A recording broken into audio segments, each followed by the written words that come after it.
You are listening to This Podcast Could Have Been an Email, presented by Berkshire Community College. Welcome to what I've just learned is episode 18, even though we've stopped talking about We that. have stopped, yep. Of this podcast. Could have been an email.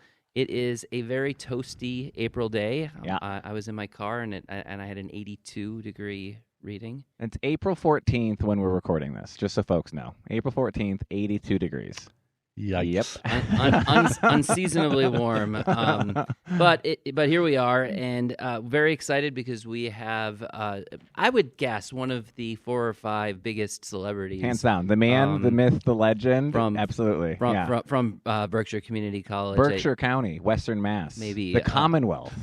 That's as far as I'm going, though. I was going to do you want to keep That's it, just going? the Commonwealth. No. You don't get New England yet, no. I mean, he takes groups of people to the Amazon. That's true. There's Peru, Costa Rica, India, so maybe I'm wrong. Okay. International celebrity. This is quite the buildup. People are like, did they... Who are you talking about? Really. Did you get Idris Elba? Who is this? Well, one of the Wahlbergs, maybe. No, we have Tom Tyning with us today. Tom, thanks so much for being on the podcast. So happy to be here with you two, the characters, and I love it. It's great. This is a great thing you guys do. I've been trying to get Tom on this as long as from when we were first started. I just knew this would be one of our best shows. So I'm going to set the bar really high, and you have to meet it. So good luck. I'll do my best. I mean, we have literally a dozen listeners, so Yep. The stakes are pretty high here, Tom. When we tell people Tom's on, though, we'll get at least 10. If we go down to 10, right? I would love it if we could get some data on how many people actually listen, and if it could hit 24, be like we have dozens. we have dozens of listeners, but not tens. I don't know that that's true. I know we have 5 or 6 people who listen to it. So, oh my God. Tom, for those, we do have a couple of people from out of the area that listen to the podcast who actually probably do not know who you are. So could we just start out by you introducing yourself, what you do here at the college, and anything else you want to share with our huge audience? I've been here for about 36 years. Feels like sometimes 100. But I started in the environmental program, stayed with it. I was very excited to get here. Before this, I worked for Massachusetts Audubon Society as a naturalist and tour guide leader in various locations for 15 or 20 years. I sometimes tell my students that I finally found a job that paid less than the nonprofit world. That's teaching for the number of hours that we put in for this is it's not good to know that, but it's great, totally great. So I grew up in Western Massachusetts. I grew up in the Connecticut Valley. This is my big move west out to the Berkshires. And when my job position was ending at Audubon, a couple of folks from here who were teaching said, there's an opening at BCC, so why don't you apply? And here I am. So I was pretty lucky to get it. That's pretty cool. So for folks who maybe aren't familiar with the types of things that you would teach or the types of classes that you teach, could you give us kind of a 10,000-foot overview for the casual listener? Yeah. The environmental program, different from biology a little bit, although there's such a big crossover. Really, it's about learning about the science of the planet Earth. It's learning about everything from plants and the insects that pollinate them to rivers and landscapes that dramatically change the world that we're in and are really good for us. I teach an astronomy class that goes out to see the stars and how in the world are birds migrating in the middle of the night to see nothing but the stars? How can they know them better than we do? It's really kind of amazing. So environmental science is really about understanding the complexity of nature and certainly our place in it, which is having a big effect in the last number of decades. Yep. And so it's trying to help people understand that we can all be a part of it, part of the better part of it. Actually, I took 2 astronomy classes when I was in college. One where I went to college full-time, St. John's, and then I took one at St. Cloud State as well. The St. Cloud State one was taught in a planetarium. Wow. And the one at St. John's was kind of like here. I think enormous amount of acreage, kind of out in the middle of nowhere. We're not exactly in the middle of nowhere, but we're in nature. And we would go out at night and we would look at the sky. I personally much preferred the one where we went out into the They both have world. a value, and I've taken the students here up to Williams College and down to the Berkshire School. They have wonderful indoor exhibits for us, and they were happy to have us. So it's spectacular. It's all part of the same story. So one of the things that people, I think, associate you with, and Jonah wrote this question. I did write this question. I'm going to let Jonah read the question as he wrote it. What's your deal with rattlesnakes? First of all, rattlesnake is one word. What's your deal with rattlesnake? One word. This For happened. me, there's always more than one, Tom. There's always more than one. I should understand that. I do understand that. So I don't know. I was probably dropped on my head as a child. But early on, we had teachers in second and third grade, and I'm sure you guys did too. Well, your parents did, who asked you what you're going to do when you grow up. Yeah. So You know what I said, actually? What's it? Astronomer. Yeah, Yeah, really. I shouldn't tell people that because that's sometimes a security question, but that is what when I was a Interesting. little kid, I wanted to be an astronomer. Anyway, yes. People Oh, would ask no. us. How about you? Lawyer. Really? I didn't know what they were. Oh. Well, at any rate, so I wanted to do biology, and even in second and third grade, frogs and snakes and turtles really fascinated me, and I wanted to be a herpetologist, and none of the teachers knew what that word meant. It's the study of amphibians and reptiles. But really, by the time I got even through high school, but certainly my undergrad career at UMass, it was understanding this whole issue of rare and endangered species. And the timber rattlesnake, the only rattlesnake really in New England, has lost about 95% of its populations. Wow. It's one of the rarest depleted vertebrate in the Northeast and in many states as well. So I had to focus on that. My graduate work was all on timber rattlesnakes, radio tracking them, collecting data, blah, blah, blah. And it was spectacular. The animals are not recovering very well, but we're fighting hard to try and keep their little population. So it's all about rare and endangered species. Every species is important, period. So what can I do to move that 5% a little bit closer to 100? What do I have to do? Just, we're almost there. We're so close. To saving the snakes, as well, I know that's what you meant. That's exactly what I meant. Not the other 5% to keep them going toward extinction. One of the big issues is road mortality. Yeah.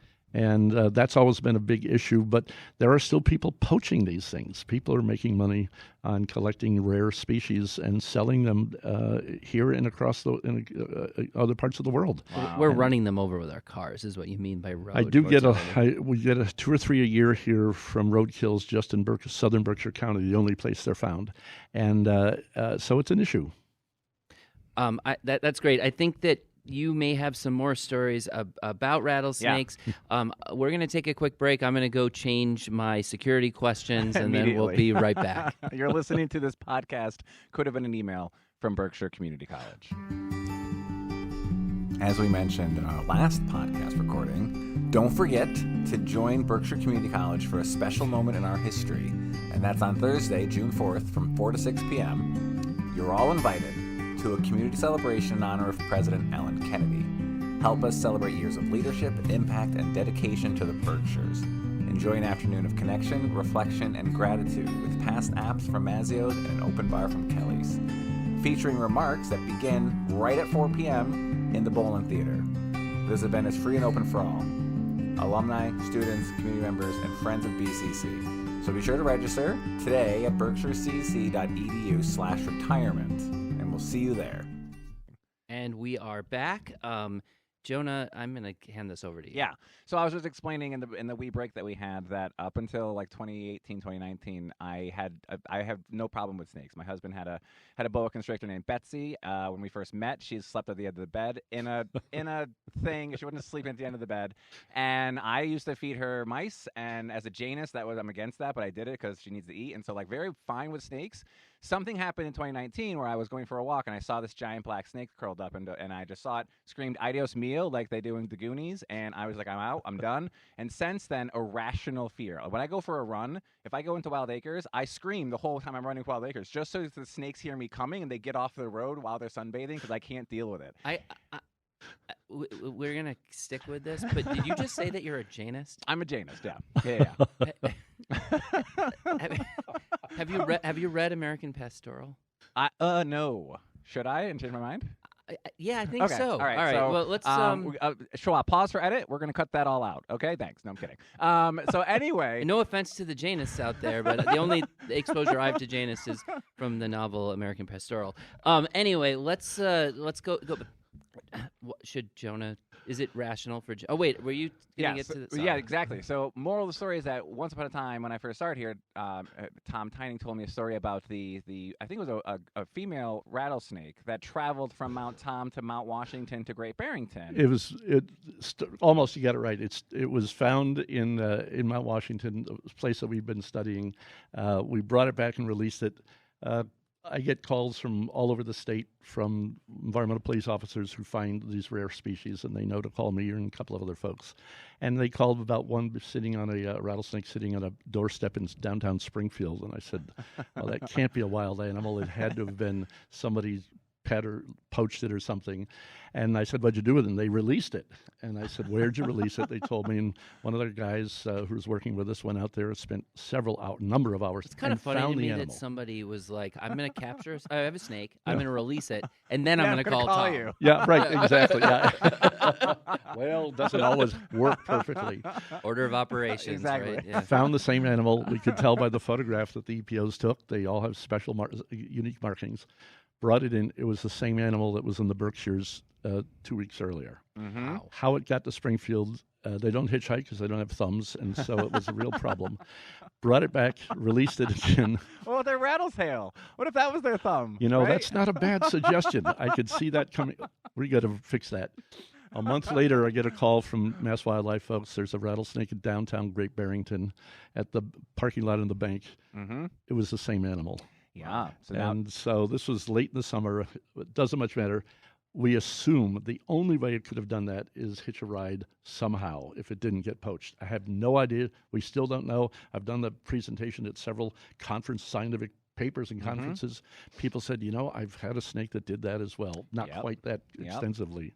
But one other thing, when you're running through wild acres and you're singing, snakes are deaf, by the way, to airborne sounds. So sing all you want, but they're not going to hear a thing. I saw bear ones too, so it does multiple purposes. I get to scream at the top of my lungs while I'm running in pain. Maybe the vibrations the snakes can hear. Nice try. It's within the realm of possibility that Jonah just wants to scream while he's I'm running. I'm especially sort of acres. Not doubting that part. Yeah. One of the parts that you skipped on when you told me was that there's a potential that the snake literally would go into the wheel well of your car and kind of go up there to the point where for years I would get down under my Subaru and look up, not hoping to see anything and terrified if I did. So they don't like Subarus. Oh, thank God. Yeah, so you're fine with that. Right. But they like Mercedes and BMWs. And one of the persons at that bank in Great Barrington who found it happened to be of the family that's been working with rattlesnakes for 6 generations in South County. And it was she who saw the snake, or somebody who said pointed it out. She said, that's a rattlesnake. I took that snake and went to her house and released the snake in her driveway. And first time it went off to the side, it brought it back. The second time it went right under her car and up the wheel well. I tried it 3 more times, right under her car and up the wheel well. Wow. How does a possible snake, A, know where to go, B, not die somehow when they're driving? It's still a mystery, but there's better mysteries than that one. And for those who are worried about snakes, don't worry about it. They're really very rare. The chance of anybody seeing a venomous snake, a rattlesnake, the only venomous snake we have in the Berkshires, is virtually impossible. Except that all snakes are venomous and terrifying, so it doesn't matter what you say. It's called a rational fear. Irrational. That's exactly right. Irrational.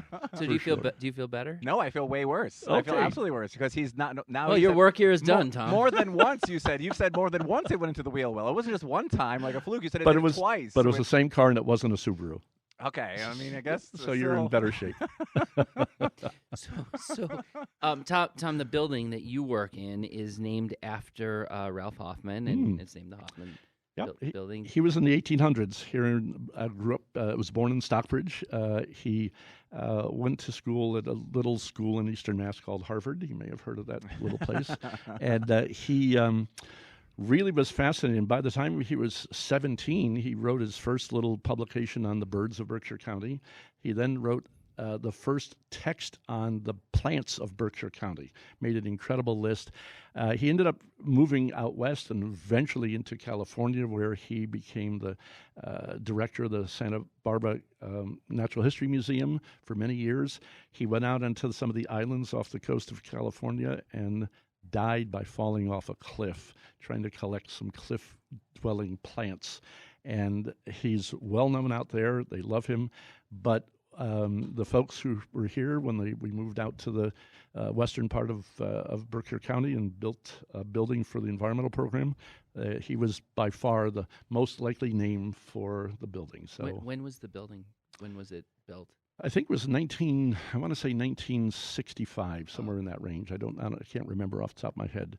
But Hoffmann was there's 2 or 3 other very great New England and Berkshire County naturalists could have been named after, but Ralph Hoffmann was it. Yeah, and that's Hoffmann, 2 F's, 2 N's. Correct. And it's so commonly misspelled even here on campus. Very common. Yeah, we have that issue with Patterson's. Yeah, yeah, right. 2 T's in Patterson. Yeah. Oh, yeah, Oh, yeah. exactly. Tom, can you give us the full name of the Ralph Hoffmann building? Because I can't.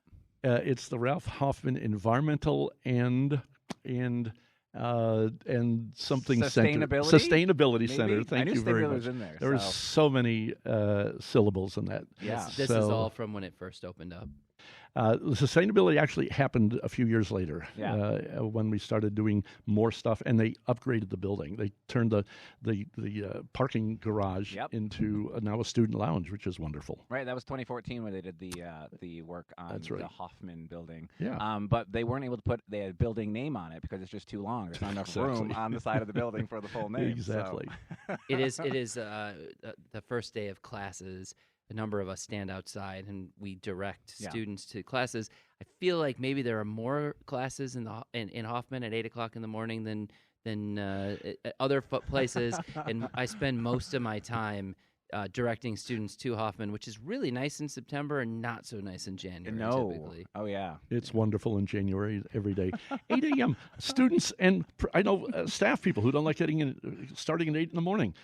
It's the world. It's the world. Yes. What's wrong with that? I mean, it doesn't bother me. I'm here helping students find. It just doesn't feel like there are many students going to other classroom buildings as there are. Yeah. You have a high concentration of students at 8 8 a.m. classes. On the first day of class. So anyway, we're going to take our next break, and we'll be right back with this podcast. Could have been an email after this. So you heard, commencement is right around the corner, right? Yeah, it's taking place at Tanglewood on Friday, May 29th. And this year, the college is celebrating one of its largest graduating classes in years. And what's more, also new this year, is the post-commencement get-together will take place at Drifters, which is part of Bosque in Pittsfield. If you're also looking for any end-of-year events and activities, be sure to go to the berkshirecc.edu/commencement website, and you'll see all of our known end-of-year activities taking place as we continue to celebrate the 66th commencement ceremony here at BCC. And we are back with Tom Tyning. We have been talking about his kind of environmental work, his teaching, his research, his work with rattlesnakes. We finished the last segment talking about Ralph Hoffmann and the building. Can you tell us a little bit about the Hoffmann building? It's a fun place to go. It's a fun place to bring kids.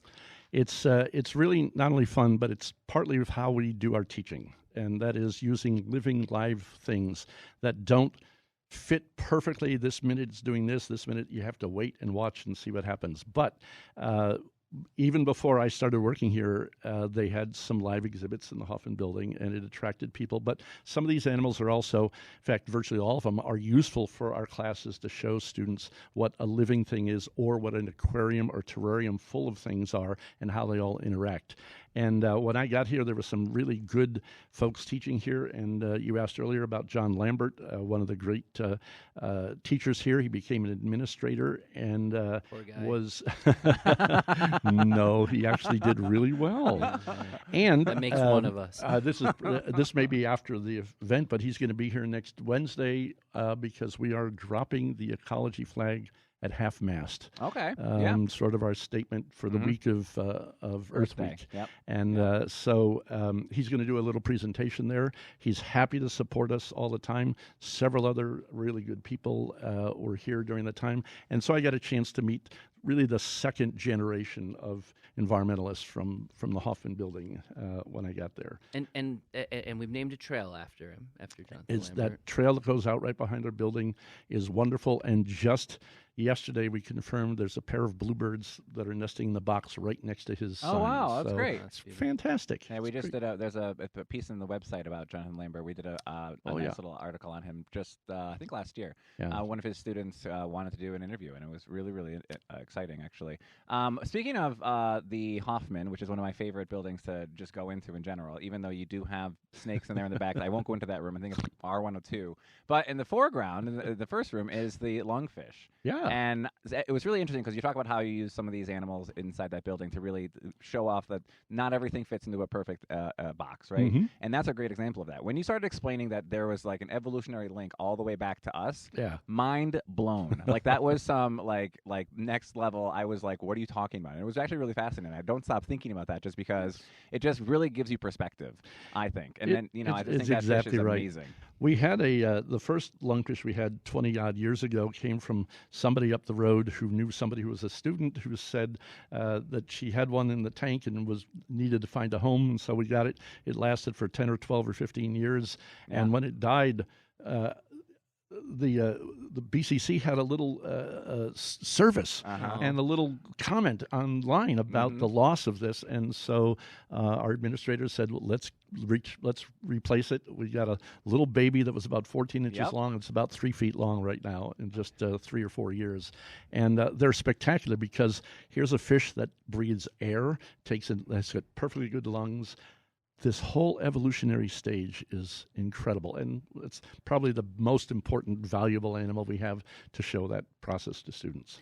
That's really cool. There's also a whole thing with axolotls going on. Oh, over yeah. there. Axolotls. Yeah. This is an animal that was only found in central Mexico, and when the Spanish took over and wiped out Mexico City, they drained most of the lake, and that animal virtually became extinct. Wow. And the sailing group brought back a few collections to Spain. The second trip down there, they collected a few more.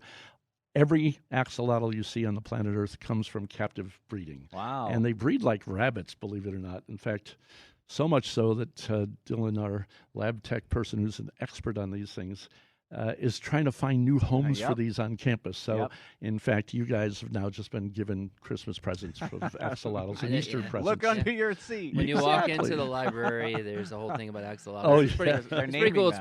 It's become a thing on campus. Tom, one of the things since you were one of the first people I met when I came to work at BCC, and one of the things that you said in our very first conversation that has always stuck with me is that the natural beauty of this place that we live and work in is also our greatest asset as a classroom. Mm-hmm. We have 180 acres of land here, and a pile of it is buildings, parking lots, and lawn. But the rest of it is absolutely stunning. We have upland meadows, we've got forests, we've got streams, permanent bodies of water, we've got vernal pools, we've got a campus pond, and we're attached to several thousand acres of state forest. Yep. And we have, I don't think there's any other college in the world that has this on their property. And so people have often said when our population of students gets larger, we're going to need more parking space. Let's take this upland meadow and turn it into a parking spot. Absolutely not. Absolutely not. There's lawns you can turn into parking lots if you want, but we have stuff. So we take students out all the time, both here on campus and nearby. I had students up at the Pittsfield State Forest this morning, and we saw some really wonderful things to compare the vernal pools there with our vernal pools. We've got a lot of projects going on, including some cover boards that are out there. These are, some people call them trash, but if they're done scientifically, they're now cover boards, scientifically sounding, so that we find small mammals and little baby snakes under all the time. Great, cool. So come on out, Jonah, and enjoy it someday.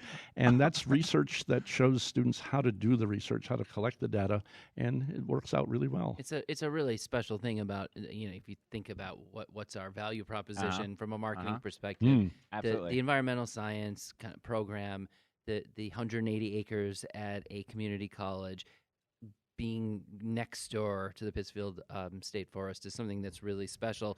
But you also have a tendency, that's a weird way to say it, but you are a faculty member who brings groups of students and our colleagues places all over the world to explore other natural environments. Before I even started here, one of the professors said, "Gee, I'd like to do what you've been doing in Audubon, taking people around the world."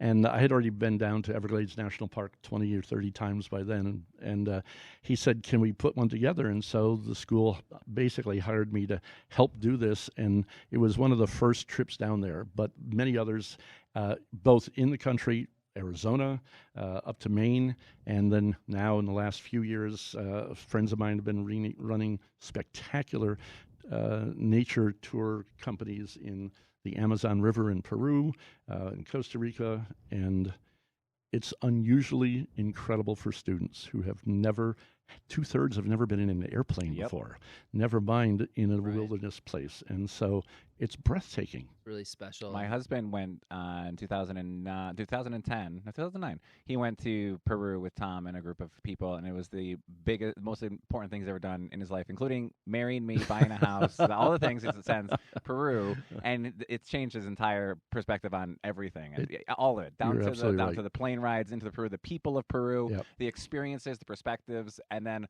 also he's always like, "We should go to Peru." I was like, "Why?" He's like, "Let me tell you all the things we get to do in the jungle," and none of it sounds appealing. But every bit of it is, and you know it. You brought groups to India too.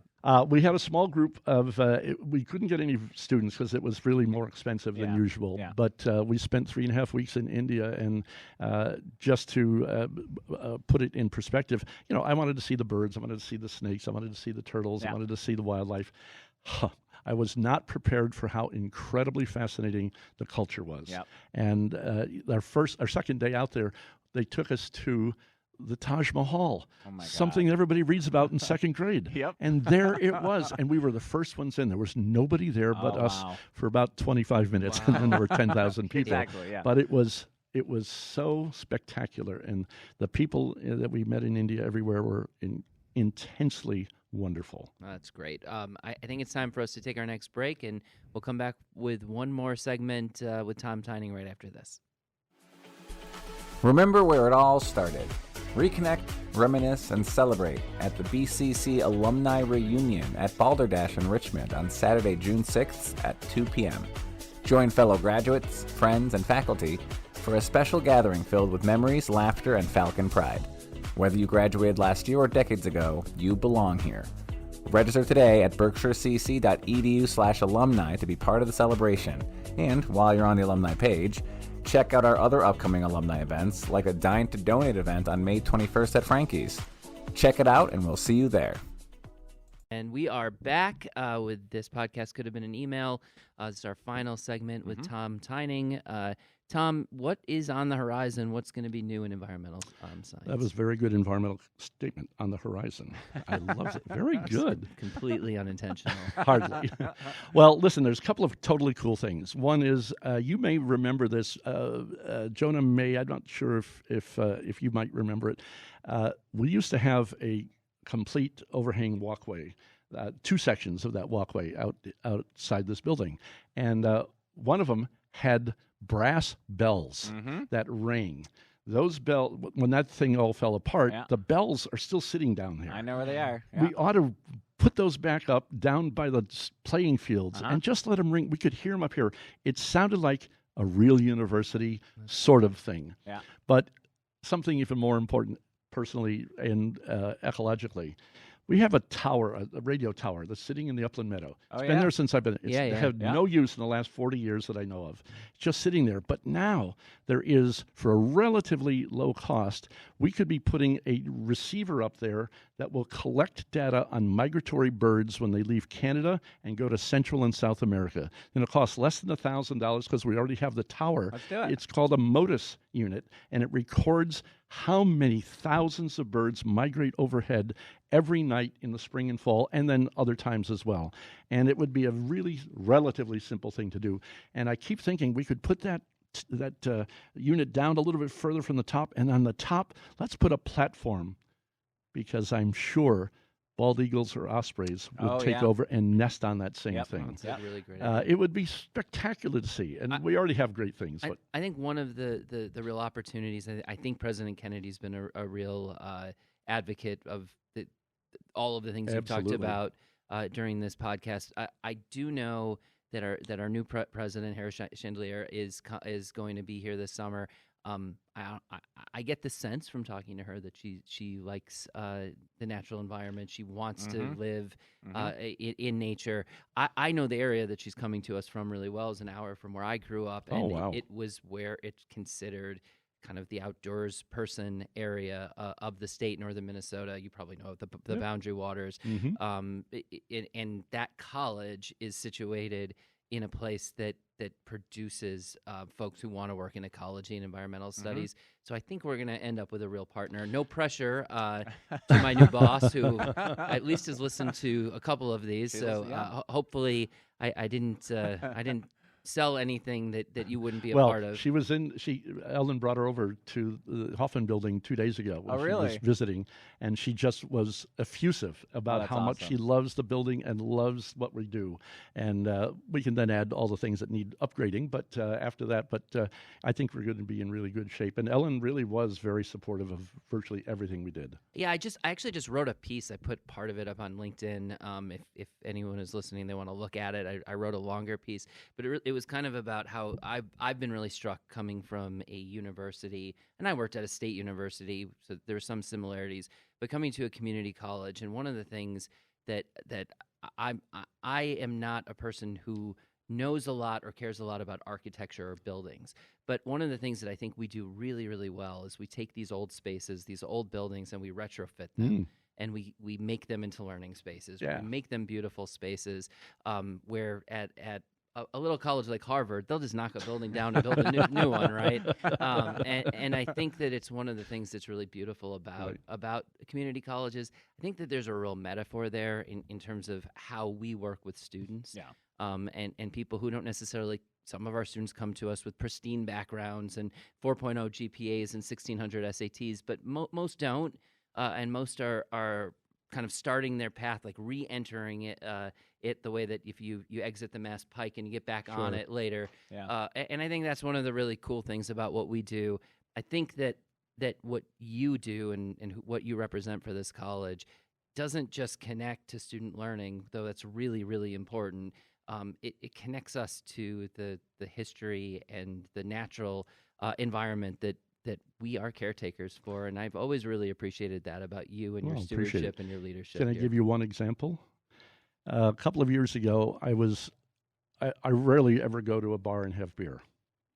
So the fourth time that week, I was in there sitting at a table, and the waitress came over and said, "Oh, the guy up at the bar wanted to buy you a beer." I said, "Bring it on." And so I went up there. He was a former student 4 or 5 years earlier, and asked how he was doing. He was very excited to see me, and he said, "Here you go." This happens, I'm sure, to many, many faculty here. So I asked him what he was doing. He says, "Well, I'm really embarrassed." He said, "I don't work in the environmental I love the way field." that this podcast is ending with our faculty all hanging out in bars. Not all of them. All right.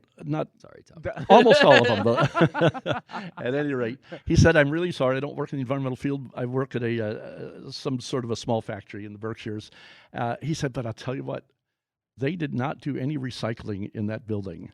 And after your class and after learning at the Hoffmann building," he said, "I asked them and made them start recycling." And I'm thinking, what better thing could we accomplish than having normal people do the right things? And that's really all it takes is a little bit of effort and a little bit of showing how to do it. And it's the best part. That was beautiful. Tom, thanks so much for being on our podcast. Jonah, I hope that you get an opportunity to enjoy this unseasonably warm weather that might be a symptom of some bad things. Yeah, we also just got a severe weather warning on our just a thing to us because it's probably wicked bad out there right now because, this isn't normal. So thank you, everyone, for listening to this podcast. Could have been an email from Berkshire Community College. Special thanks to my co-host, Adam Klepetar, for continuing to find the time in his busy schedule to make this podcast happen, especially with the amount of podcasts we're recording this month. Special thanks to Tom Tyning for being the international superstar in the environmental science world and for putting his students and the planet first. Except for the snakes. Special thanks to Alzi Mercado, as always, and to Dave Cachet at PCTV. And finally, thank you to you, dear listener, for acknowledging that this podcast, like Ren and Stimpy, is totally existential, and for doing your part to make this podcast happen. My name is Jonah Sykes, and you're listening to This Podcast Could Have Been an Email from Berkshire Community College.